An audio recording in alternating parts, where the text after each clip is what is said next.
이 복된 주일에 하나님께서 허락하신 말씀 함께 보겠습니다. 히브리서 5장 11절에서 14절 말씀입니다. 멜기세덱에 관하여는 우리가 할 말이 많으나 너희가 듣는 것이 둔함으로 설명하기 어려우니라. 때가 오래되었으므로 너희가 마땅히 선생이 되었을 터인데 너희가 다시 하나님의 말씀의 초보에 대하여 누구에게서 가르침을 받아야 할 처지이니 단단한 음식은 못 먹고 젖이나 먹어야 할 자가 되었도다. 이는 젖을 먹는 자마다 어린 아이니 의의 말씀을 경험하지 못한 자요 단단한 음식은 장성한 자의 것이니 그들은 지각을 사용함으로 연단을 받아 선악을 분별하는 자들이니라. 아멘. 저는 이 귀한 주일에 주신 말씀을 힘입어서 어린아이 신앙에서 성숙한 신앙으로 라는 제목으로 말씀을 증거하고자 합니다. 많은 분들이 히브리서를 어려워하시죠. 말씀 자체가 어렵기 때문입니다. 히브리서는 편지의 형식의 말씀입니다. 그런데 다른 서신서와는 다르게 발신자도 없고 또 수신자도 기록하지 않고 있습니다. 그런데 서신을 통해서 읽다 보면 우리가 수신자들이 누구인지를 깨닫게 되는데요. 힘겨운 박해로 기독교 공동체와의 관계를 끊으려고 하는 유대인 그리스도인들입니다. 그들이 지금 처한 상황이 죽음을 위협하는 박해의 상황이라는 거죠. 그래서 과거에 내가 살던 방식으로 돌아가고자 하고 있는 겁니다. 유대주의, 왜요? 유대주의에게는 핍박이 없기 때문이죠. 그래서 한마디로 히브리서를 정의하자면 그리스도의 절대적 탁월성과 충족성이라고 할 수 있습니다. 예수 그리스도가 그 어떤 것보다 뛰어나시며 예수님 한 분만으로 충분하다는 거죠. 왜 이런 주제로 편지를 쓰고 있습니까? 핍박으로 말미암아 감당할 수 없는 고통 가운데 있습니다. 목숨을 잃을 위기에 처해 있습니다. 여러분, 그러면 믿음의 깊은 뿌리를 내리지 못하는 성도들이 어떤 반응을 할까요? 우왕좌왕 흔들립니다. 그리고 다시 유대교로 돌아가고자 하는 사람들이 생기고 그냥 옛날 편한 생활로 돌아가고자 하는 성도들이 생깁니다. 지금 그런 일이 일어나고 있다는 거죠. 그래서 히브리서 기자는 한마디로 선포하죠. 예수님만으로 충분하다. 지금 갈등하고 있는 성도들에게, 환난 가운데 고통받고 있는 성도들에게 예수님 한 분만으로 충분하다라고 선포하고 있는 겁니다. 여러분, 그래서 히브리서는 오늘을 갈등하며 사는 우리에게 주신 말씀이에요. 우리가 예수 그리스도를 믿는다고 고백하지만 얼마나 많은 한마디 말로 내 신앙이 흔들립니까? 얼마나 많은 상황들로 내 믿음의 뿌리마저 뽑히려고 합니까? 그래서 우리는 때로는 바쁘다는 핑계로 믿음을 소홀히 하기도 하고 또 믿음의 자리를 포기하기도 합니다. 또 어떤 분들은 저 사람 때문에 난 교회 못 나오겠다고 말하고 이 이유 때문에 교회에 못 나오겠다고 말하며 스스로 믿음의 자리를 포기하기도 합니다. 여러분, 그런 성도들에게 하나님께서 하시고자 하시는 말씀이 뭐예요? 다른 게 아니라 예수 그리스도 한 분만으로 충분하다. 이 말씀을 믿으십니까? 아멘이세요? 그래서 히브리서를 여러분 1장부터 쭉 읽어 가시다 보면 예수 그리스도가 그 무엇보다도 뛰어나심을 증명하고 있어요. 1장 1절에서 3절은 선지자들보다 뛰어나신 예수 그리스도에 관해서 선포하고 있고요. 1장 4절에서 2장 전체의 말씀은 천사보다 뛰어나신 예수님에 대해서 선포하고 있습니다. 그리고 3장에서는 위대한 선지자로 유대인들이 알고 있는 모세보다도 뛰어난 예수 그리스도에 대해서 증거하고 있습니다. 그리고 4장 14절에서 7장까지는 대제사장보다 우월하신 그리스도, 그리고 4장 1절에서 13절 바로 그 앞이죠. 안식일보다 뛰어나신 그리스도에 관해서 선포하고 있습니다. 그리고 8장으로 넘어오면 모든 구약의 의식보다, 성막보다 예수님은 뛰어나시다라고 선포하고 있고, 그리고 대망의 피날레죠. 11장부터 마지막까지 보면 예수 그리스도가 구약의 그 어떤 믿음의 위인들보다 뛰어나신 분이다라고 선포합니다. 여러분 히브리서 읽어보셨죠? 그런데 히브리서를 읽다 보면 앞뒤 문맥과 전혀 상관없는 부분이 삽입되어 있는 것을 보게 돼요. 그게 어디부터냐면 5장 11절부터 6장까지 말씀입니다. 자, 5장 10절 한번 볼까요? 5장 10절 제가 읽어드립니다. 하나님께 멜기세덱의 반차를 따른 대제사장이라 칭하심을 받으셨느니라 라는 말씀이 나오죠. 그리고 7장을 한번 넘어가 보세요. 7장 1절은 이렇게 말씀하죠. 이 멜기세덱은 살렘 왕이요 지극히 높으신 하나님의 제사장이라 여러 왕을 쳐서 죽이고 돌아오는 아브라함을 만나 복을 빈 자라. 야, 완전 스무드하게 이어집니다. 자, 그런데 왜 5장 11절부터 6장 전체 말씀을 갑자기 히브리서의 기자는 삽입을 하고 있을까요? 여러분 성경을 읽다 보면 이런 점들이 궁금해져야 돼요. 그냥 무턱대고 읽어 나가는 것이 아니라. 오늘 이거 깨달으신 분 혹시 계세요? 자, 그렇다면 같이 한번 생각해 보죠.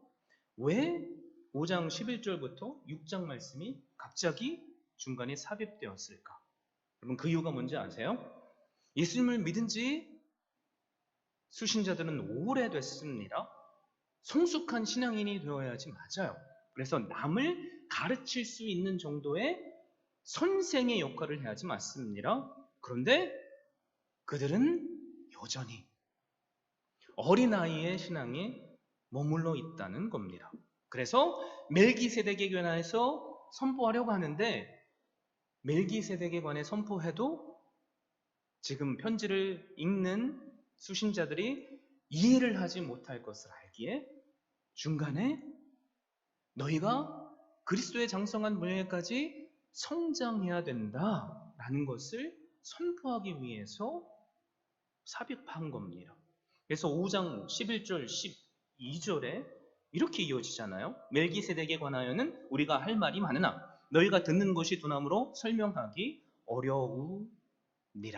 때가 오래되었으므로 너희가 마땅히 선생이 되었을 터인데 너희가 다시 하나님의 말씀의 초보에 대하여 누구에게서 가르침을 받아야 할 처지이니 단단한 음식은 못 먹고 젖이나 먹어야 할 자가 되었도다. 여러분 우리 모두에게는 기대라는 것이 있죠. 부모로서 자녀에게 시간이 지나면서 자녀가 성장하기를 기대합니다. 그런데 아이가 1살이 되고 2살이 되고 3살이 됐는데 여전히 누워서 엄마 젖만 물고 있다면, 젖병만 붙잡고 쪽쪽 빨고 있다면 부모는 다 걱정하기 마련입니다. 농부도 마찬가지죠. 봄에 밭에 씨앗을 뿌렸습니다. 그리고 열심으로 가꾸죠. 그러면 기대하게 되죠. 가을에 얼마나 많은 풍성한 열매가 맺힐까. 기대하는 것이 이루어지면 우리의 마음은 기쁩니다. 그런데 기대에 미치지 못하면 실망하게 되죠. 우리를 향한 하나님의 마음도 마찬가지예요. 예수 그리스도의 십자가의 복음을 우리가 깨달았고 예수 그리스도를 믿는 믿음으로 다시 주님 안에서 태어났다면 우리도 어디까지요? 그리스도의 장성한 분야에까지 예수 그리스도를 아는 지식에까지 자라나야만 합니다. 여러분 교회를 보세요. 죄송하지만 목사님들도 그렇고 장로님들, 권사님들 직분자들 상관없이, 나이가 많고 적음에 상관없이 믿음이 어린 그리스도인들이 얼마나 많아요. 여러분, 누가 성숙한 사람이고 누가 미숙한 사람입니까? 그냥 겉으로 보여지는 육체의 나이를 보면 나이가 많은 사람들이 성숙한 사람이라고 우리는 생각할 수 있어요. 여러분, 그런데 그게 아니잖아요. 신앙의 측면에서 봐도, 아니요, 삶의 연륜에서 봐도 나이는 젊은데 그 사람이 하는 말과 생각하는 것이 성숙한 사람이 있는 반면, 살아온 배경도 좋은데 배운 것도 많아 보이는데 그 사람이 하는 말만 듣고 행동만 보면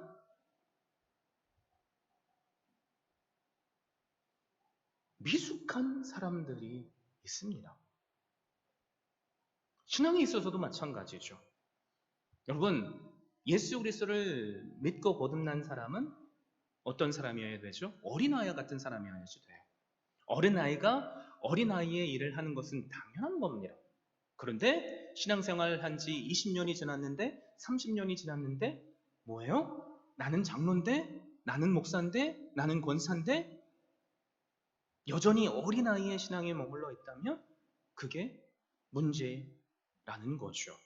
여러분, 3살짜리 아이들 가르쳐 보신 분 계세요? 미숙한 아이들이죠. 그 아이들의 특징이 뭔지 아십니까? 선생님이 무슨 말을 하면 가장 먼저 나오는 말이 뭔지 아세요? No, I don't want. No. 그리고 막 뭘 하다가 잘못했으면 It's not me, she did it. 나는 잘못한 게 없다는 거죠. 쟤만 문제라는 거예요. 여러분, 그런데 안타까운 것은 교회 안에서 그런 일들이 얼마나 많이 일어나요. 내 안에 있는 들보는 보지 못하고 남의 티끌만 보고, 저 사람은 저게 문제니, 이 사람은 이게 문제니, 그러면서 가르치려 듭니다. 그게 우리의 모습이죠. 항상 나는 신앙생활 잘하고 있다고 착각하고 문제를 어디서 찾아요?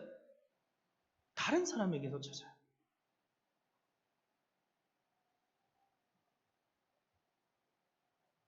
신앙생활을 오래 하신 분이면 분일수록 그렇습니다.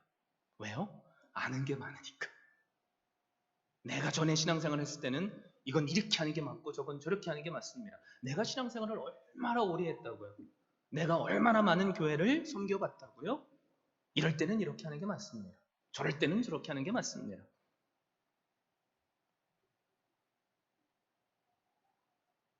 아는 게 많아서 그래요. 아는 게.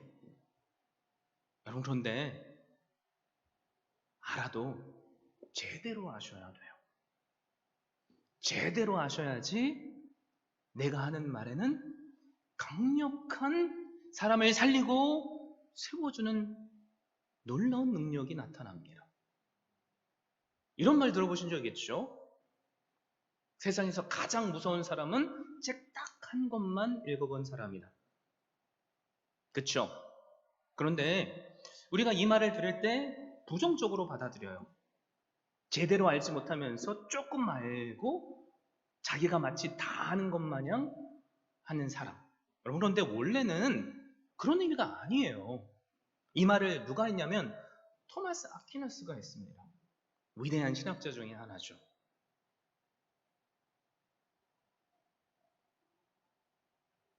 I fear the one who is a master of a single book.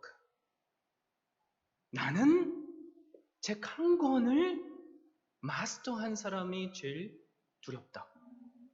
이게 뭐냐면 제대로 하는 사람이 두렵다는 거죠. 한 가지를 알아도 정말로 제대로 알고 확실하게 알고 있다면 그 사람은 어떤 사람이에요? 프로페셔널이죠. 그렇죠? 여러분, 그런데 골프를 배우시든 뭐예요? 운전을 배우시든 가장 위험한 때가 언제인지 아세요?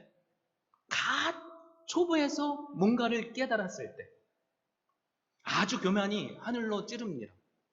그래서 운전하면서 언제가 가장 사고 당하기 쉬운 때인지 아세요? 딱 운전한 지 1년에서 2년 된 시점. 대부분 다 사고 나요. 그거 경험해 보셨죠? 운동도 마찬가지입니다.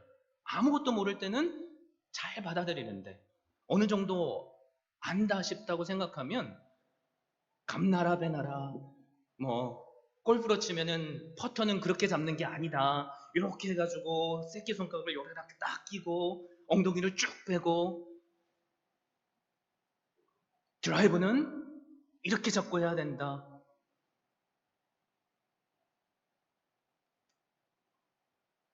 우리도 마찬가지입니다.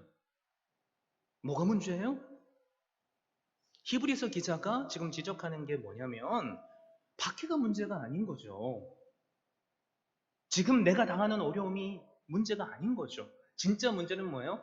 히브리서를 받는 수신자들이 예수님에 대해서 제대로 모르는 게 문제예요.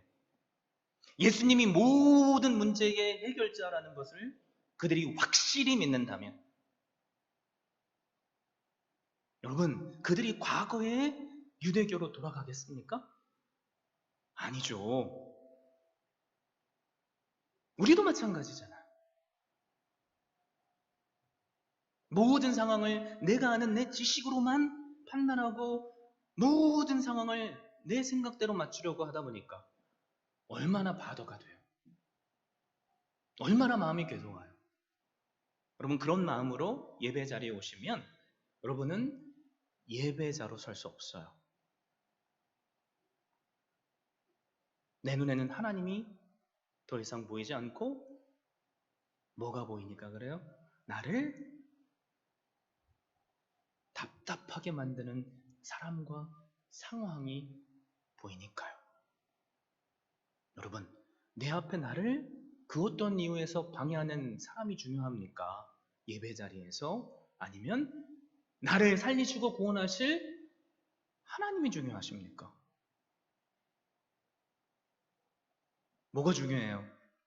하나님이 중요하시죠? 그렇다면 우리의 시선은 오직 그분께만 고정되어야만 됩니다. 아무리 내 아내가 예뻐 보이고, 네? 아무리 내 옆에 앉아서 나의 시선을 끈다고 할지라도 예배 시간만큼은 내 사랑하는 아내가 아니라 하나님을 향해 내 시선을 고정해야죠. 오늘 말씀에 보면 히브리서 기자는 성숙하지 못한 사람들의 특징을 4가지로 요약하고 있습니다. 여러분, 내가 혹시 그 한 사람은 아닐까? 돌아보십시오. 그리고 딱 그 반대로만 하시면 돼요. 쉽죠? 오늘 주신 말씀을 거울 삼아서 성숙한 믿음의 주인공 될 수 있기를 바랍니다. 첫 번째, 신앙이 어린아이와 같은 자는 우유만을 먹고 딱딱한 음식을 먹지 못하는 사람입니다. 그냥 말씀을 읽으면 쉽잖아요. 그렇죠? 한번 생각해 보세요. 내가 지금 40살인데 다른 사람들은 맛있는 음식을 먹고 있는데 젖병에다가 우유를 넣고 빨고 있다면 얼마나 꼴불견이겠어요. 그쵸?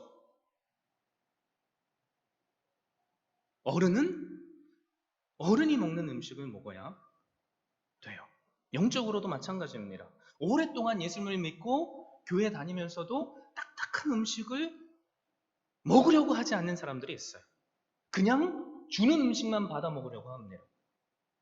그들의 특징이 뭔지 아세요? 꼭 기억하십시오.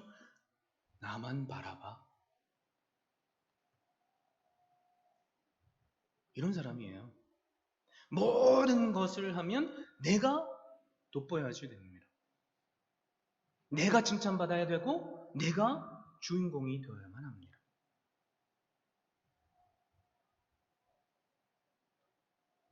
바로 이런 사람들이 어린아이의 신앙이죠. 이런 사람들의 특징이 뭔지 아세요? 좀 어려운 말씀을 들으면 짜증을 내요. 그러면서 쉽게 그들의 입에서는 뭐라고 말하는지 아세요? 목사님, 우리가 일주일 동안 얼마나 세상에서 힘들게 살다 왔는데 교회에서 왜 이렇게 죄만 지적하냐? 왜 이렇게 잔소리만 하냐고.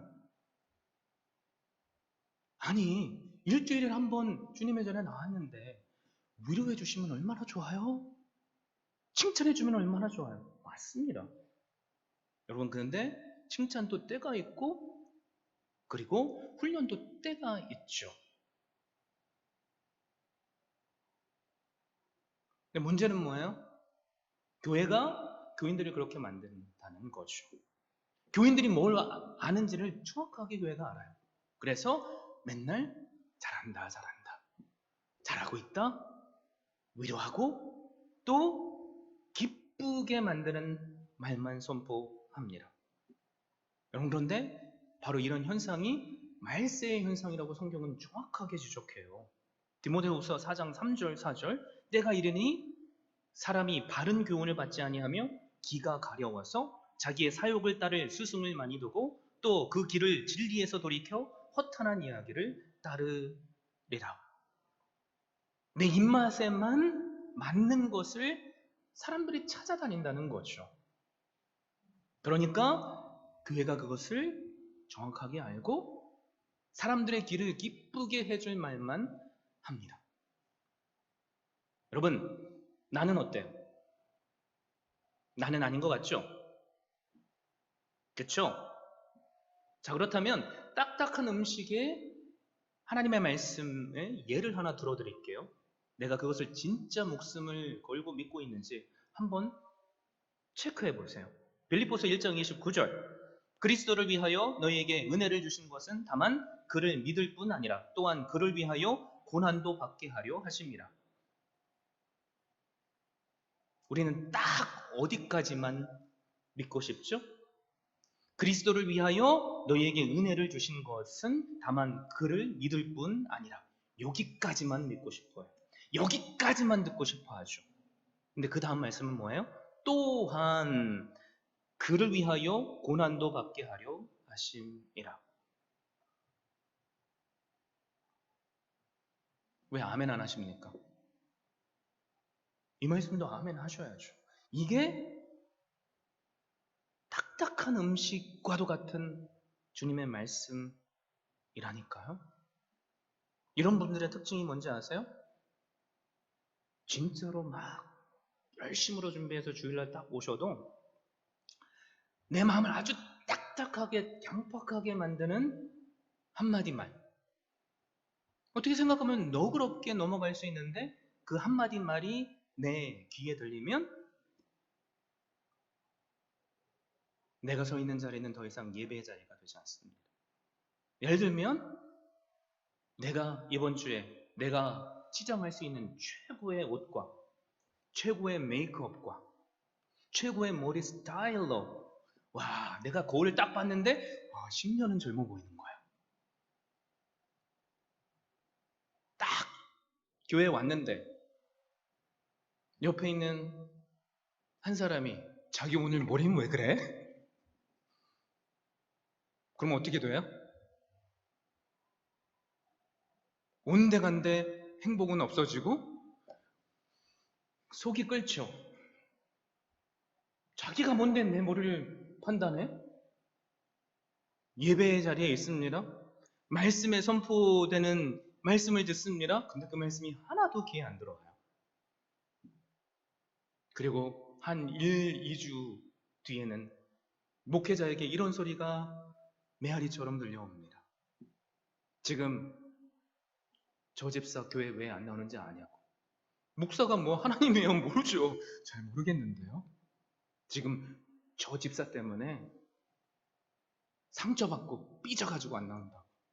그래서 목사가 듣죠. 그 상황이 어떻습니까? 별 얘기 아닌 것 같아요. 자기 오늘 머리가 왜 그래? 물어본 그것 때문에 그렇답니다.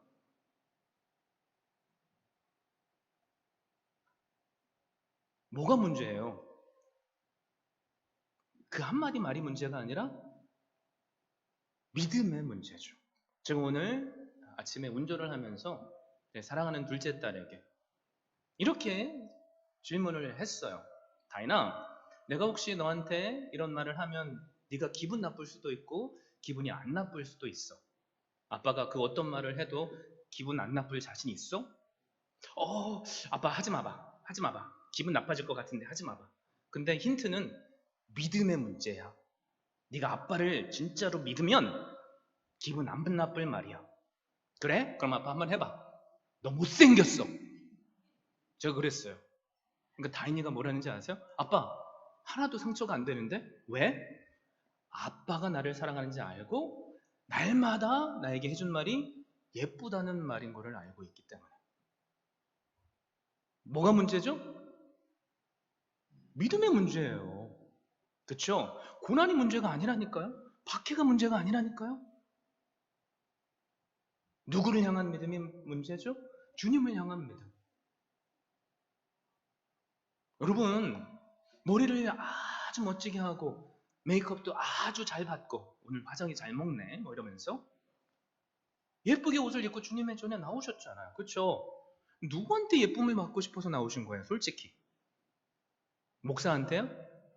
내 옆에 있는 사람들에게요? 아니잖아요. 너그럽게 주님을 향한 믿음이 정말로 크면 받아들일 수 있는 것을 왜 우리는 한마디 말로 실족하고 넘어집니까? 나는 성숙한 그리스도인인 것 같은데 여전히 내가 어린아이의 신앙과 같기 때문이죠. 그래서 두 번째 특징이 뭔지 아세요? 어린아이의 신앙을 가진 자는 의의 말씀을 경험하지 못한 사람입니다. 의의 말씀이라고 하니까 어렵게 느껴지죠. 그렇죠? 그런데 무엇이 옳고 그른가에 대한 가르침이에요. 그런데 왜 이 의에 대한 가르침을 경험하지 못해요? 내가 듣고 싶은 것만 들으니까. 어린아이처럼 맨날 달라고만 뗐으니까. 맨날 나만 바라봐 달라고만 하니까. 누가 나를 위해서 섬겨주고 해주는 것에 익숙해지니까.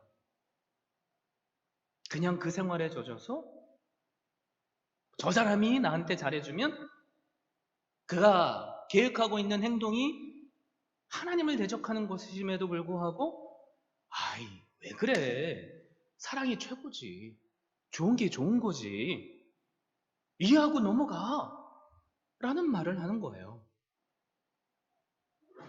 그런데 주님은 마태복음 5장 10절에서 12절에 뭐라고 선포하시죠? 의를 위하여 박해를 받는 자는 복이 있나니 천국이 그들의 것임이라. 나로 말미암아 너희를 욕하고 박해하고 거짓으로 너희를 거슬러 모든 악한 말을 할 때에는 너희에게 복이 있나니 기뻐하고 즐거워하라. 하늘에서 너희의 상이 금이라. 너희 전에 있던 선지자들도 이같이 박해하였느니라.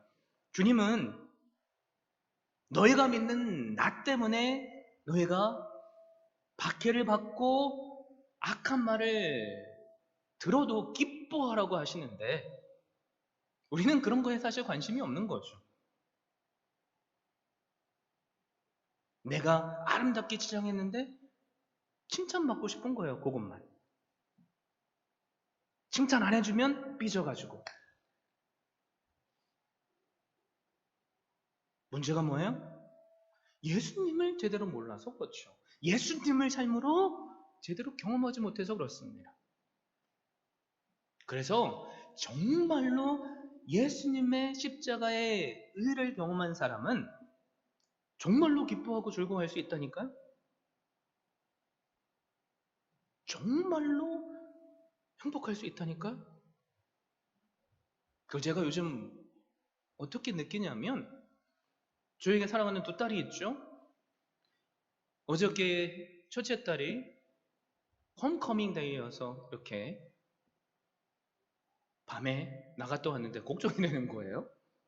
근데 예쁘게 아주 옷을 입고 나가더라고요. 근데 제 눈에 비춰지는 제 딸의 모습은 잠옷을 입고 있던 이빨 사이에 고춧가루가 꼈든 예쁜 옷을 입든 언제나 예뻐요.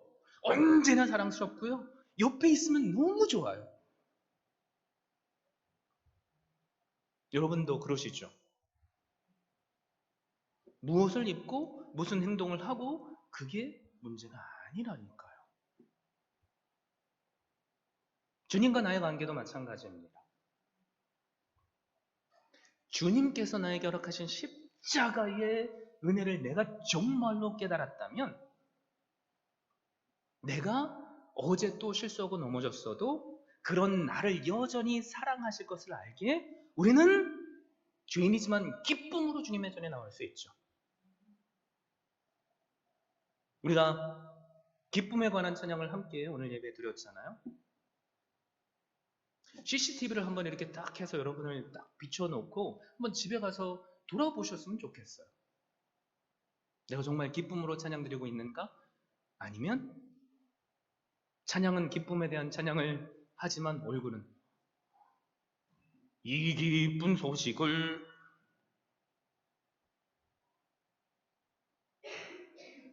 뭐가 나를 기쁘지 못하게 만듭니까? 문제가 뭡니까? 내가 문제죠. 주님을 향한 확실한 믿음이 있다면 우리는 그 어떤 상황에서도 기뻐해야지 맞습니다. 그래서 세 번째 특징으로 이어지는 거예요. 어린아이의 신앙의 사람은 연단을 받지 못하는 사람입니다. 14절 상반절에서 그렇게 말씀하시잖아요.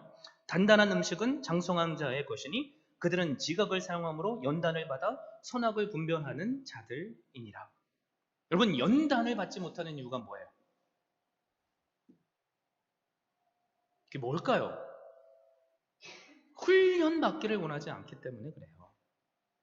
그래서 어린아이들은 내가 느끼는 대로 No! She did it! 그렇게 말하죠. 내가 편한 대로 생각하고 판단하고 행동합니다. 근데 문제는 뭐예요? 그냥 어린아이처럼 내 생각만 말해서 그렇게 행동하면 이해가 되는데 신앙생활에서 어린아이들의 특징은 그게 다 하나님의 뜻이라고 말해요. 내가 기도해보니 하나님께서 저를 이 교회에 보내셨습니다. 내가 또 기도해보니 하나님께서 다른 교회에 가랍니다. 하나님의 뜻이 뭐예요 도대체?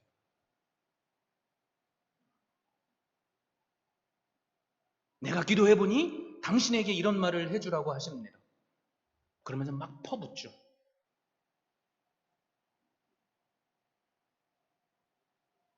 하나님의 뜻이 거기에 어디 있나요? 우리의 모든 말은 세워주고 위로하고 하나 되게 하는 거죠. 아무리 바른 말일지라도 내 말을 듣고 그 사람이 실족하고 넘어진다면 우리는 그것을 결코 하나님의 뜻이라고 말하면 안 됩니다. 하나님께서 나를 이곳에 보내셨다고요? 그러면 그 증거가 열매로 나타나야죠. 열매도 하나도 없고 교회에 적응하는 과정에서 저 사람한테 저렇게 상처받고 이렇게 상처받고 그래서 기도해보니까 여기는 내가 있을 곳이 아니랍니다. 하나님의 뜻이 어디 있습니까?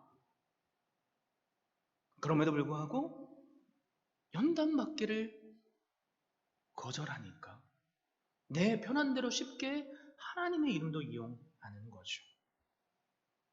지금 아시안 게임이 진행되고 있죠. 아시안 게임에서 금메달을 따려면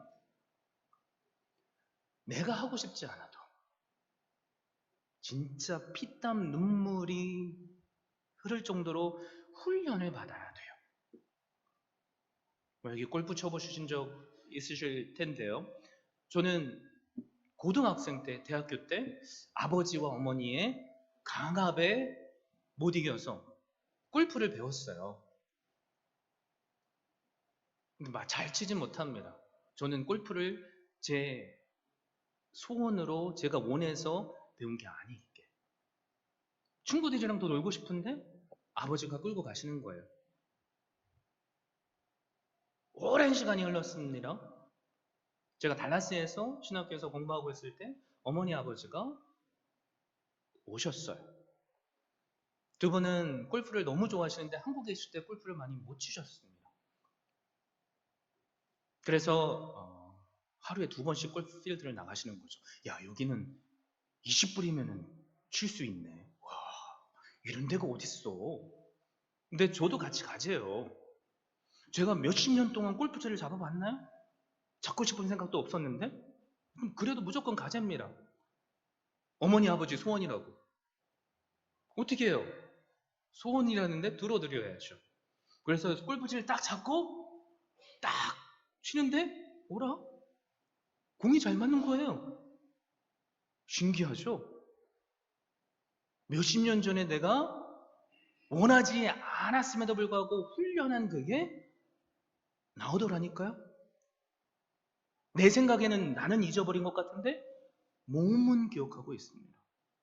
여러분들 그거 많이 느끼시잖아요. 운전을 해도 마찬가지죠. 그리고 일을 하실 때도 처음에 할 때는 막 실수했는데 이제는 눈 감고도 합니다. 척하면 차. 왜요? 몸이 기억하니까. 그래서 훈련받은 분들의 특징이 뭐냐면 주신 지각을 사용해서 선악을 분별하는 자들이 됩니다. 거기까지 우리가 자라나야 한다는 거죠. 이게 바로 네 번째 특징이에요. 어린아이 같은 사람의 특징이 뭡니까? 선악을 분별하지 못합니다. 통찰력이 부족하죠. 그냥 나한테 잘해주면 나는 무조건 그 사람 편이에요. 진리와 거짓은 상관이 없죠. 저 사람이 진리의 편에 서 있다고 할지라도 나한테 잘못한 것들이 있고 내 마음을 상하게 했다면 나는 죽기까지 저 사람을 반대합니다. 이게 어린아이와 같은 신앙을 가진 사람들의 특징입니다. 진짜 문제가 뭐라고요? 성경책 한 권도 제대로 알지 못해서, 제대로 훈련받지 못해서. 그래서 히브리서 기자는 멜기세덱에 대해서 5장 11절에 이야기를 하면서 7장으로 바로 넘어가고 싶은데 답답해가지고 안타까운 마음에 오늘의 말씀과 6장을 적고 있는 거예요. 여러분 멜기세덱에 관해서 아세요? 유대인들이 멜기세덱에 대해서 몰라서 그랬을까요? 히브리서 기사가 예수 그리스도께서 대제사장보다 더 위대하신 분이다 라고 딱 선포를 하는데 근데 유대인들의 생각에는 마음속에 막 혼란이 일어나는 거죠.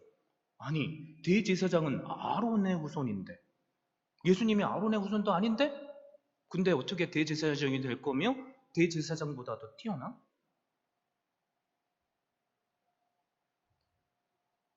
뭐가 문제라고요?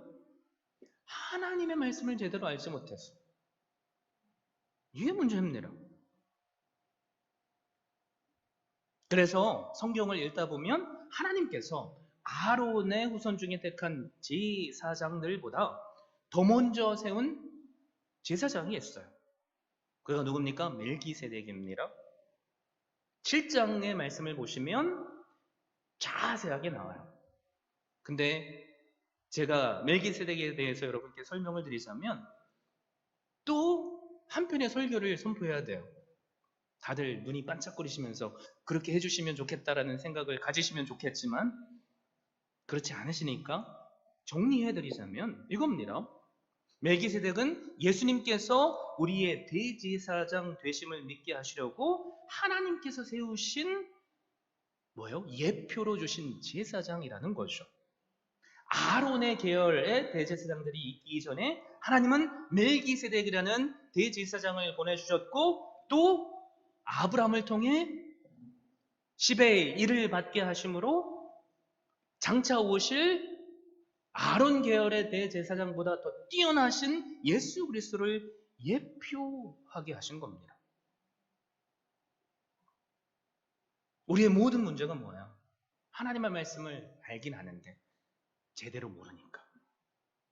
그러니까 항상 나는 내 말만 하고 싶죠. 세상의 많은 교회를 보십시오. 교회가 하나님을 기뻐하시는 말을 하기보다 사람들이 기뻐하는 말을 합니다. 그게 기복신앙이고 뭐예요? 표적만 구하는 신앙이죠. 성도도 마찬가지죠. 딱딱한 말씀을 들으려고 하기보다 그거는 어려우니까 내기에 달콤한 말씀만 들으려고 합니다. 그런 교회, 그런 목회자만 찾아가죠. 여러분, 우리가 예수 그리스도를 안다고 생각하지만 그 알매 있어서 그 누구보다도 확실하게 알 수 있기를 바랍니다. 내 자신에게 한번 자문해 보세요. 나는 하나님의 말씀인 성경을 제대로 알고 있는가? 그럼 뭐가 문제가 돼요? 하나님의 말씀을 말씀대로 온전히 믿고 있다면 내가 가진 현실의 문제, 가난, 환난, 핍박, 저 사람의 말, 그거는 더 이상 문제가 될 게 없죠. 저부터 문제입니다, 사실. 야, 목사라고 하면서 이분의 이 말 때문에 이리 흔들리고 저리 흔들리고, 저분의 저 말 때문에 저리 흔들리고 이리 흔들리고, 방금까지 나는 기뻐했는데 그 한마디가 나를 막 평안을 잃게 만들어요.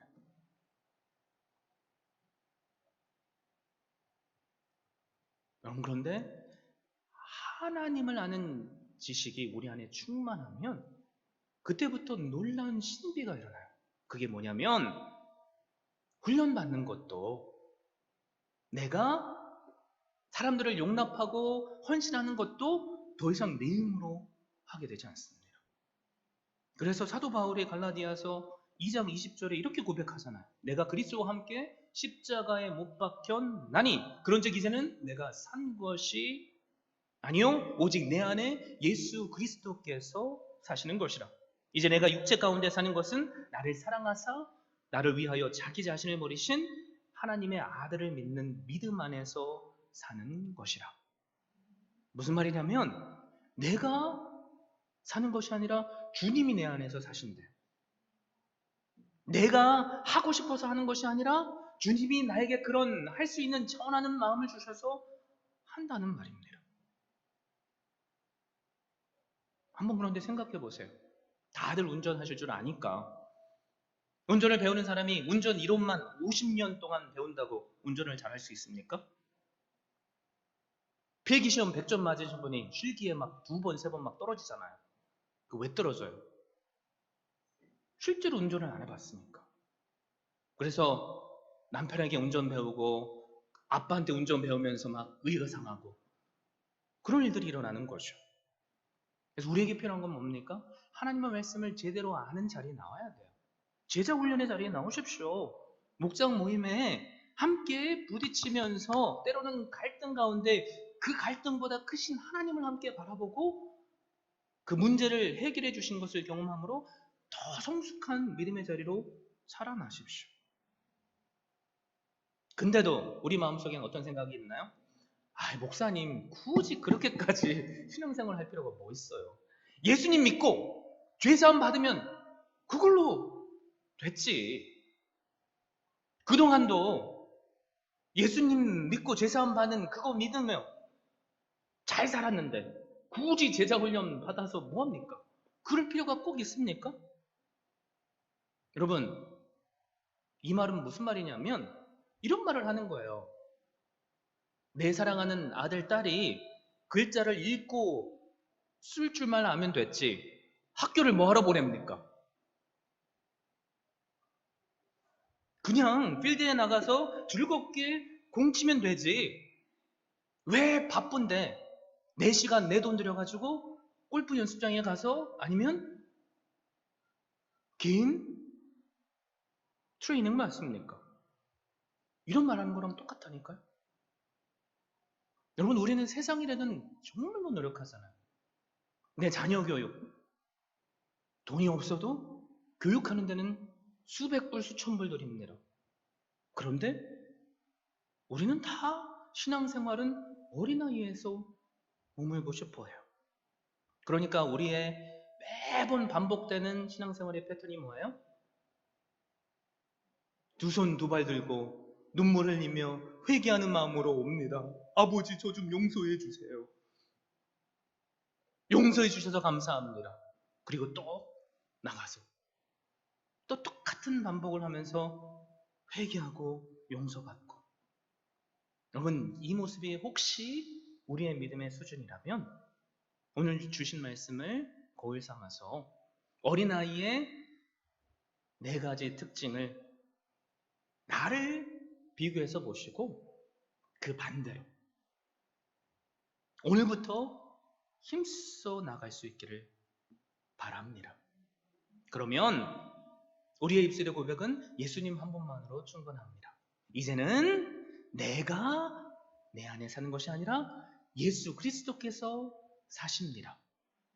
그런 고백이 흘러나오게 될 줄 믿습니다. 그런 귀한 고백이 우리의 입술의 고백이 되어서 서로에게 내 존재하는 것 자체가 도전이 되고 또 배울 점이 되어서 함께 기쁨으로 이왕 신앙생활을 하시는 것, 그리스도의 몸된 지체로 지어져 가는 우리 주은혜 교회 모든 성도님들 될 수 있기를 예수 그리스도의 이름으로 축원드립니다.